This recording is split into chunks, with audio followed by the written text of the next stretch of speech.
My name's Taylor Waite. I'm a junior at Peachtree Ridge, and I pretty much grew up in the church. My parents have always gone to church, so I went with them and I sat with them in big church, and so I didn't quite understand what was going on. But in 6th grade, I started going to Shift, and on my first mission trip to Birmingham, Alabama, I remember understanding something for the first time, that Jesus was real. I always knew Jesus was there and he loved me, but Jesus became real to me in that moment. And I remember when I got back from Birmingham, the first day of 7th grade, I was sitting in a chair and somebody needed a chair. There weren't enough chairs for all of the people in class. And I thought, well, Jesus would probably want me to give up this chair to let somebody else sit there. And I gave up the chair, and I think that's the first time that I gave something else up for Jesus, and that's the first time I called myself a Christian. After Costa Rica this summer, the thing I really came away with it from was that God is a part of every single piece of my life. And so this school year, I tried to start incorporating him into everything.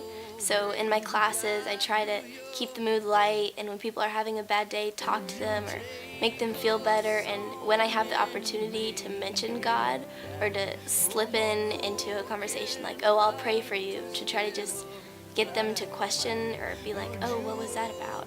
And I really want them to know for sure that I'm a Christian and that they can come to me with questions. Also, I like to dance outside of school just for fun, and I'm one of the oldest in that class, so I try to keep the mood light and happy, and when I see people getting frustrated because they can't do something, I'm right there with them because I can't do it either. But I just want them to be happy and smile, and that's how I really try to show God in dance, is just love and that life is good and have fun with everything. And also on Wednesday nights, I get to work with the 4th and 5th graders over in the Bridge building. Those kids are crazy.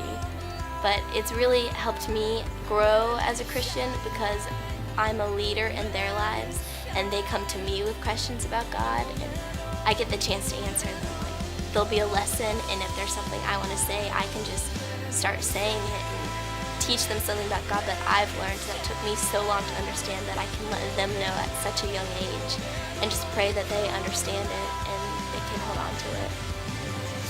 Through my years at Shift and Altar, one thing that I've really come away with is that God is big, and to just pray big prayers. Don't be afraid to ask God to talk to you, and just sit in silence and wait for God to say something to you.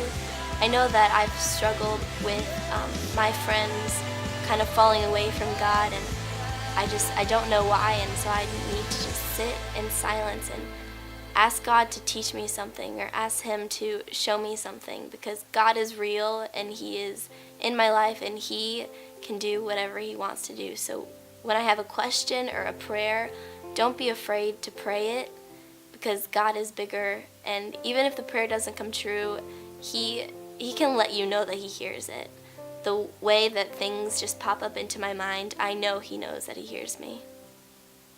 I think Altar is a great place to come when you're young in your faith, to learn about what's going on with this Christianity thing, but eventually it becomes an opportunity where you can serve others, and when it becomes that opportunity, you realize that in serving others, God is filling you. And Altar, though it's where you started your faith, it's where you can continue your faith and grow even more, even though you're not necessarily being filled, but in filling others, God starts to fill you in a new way that you never knew could happen.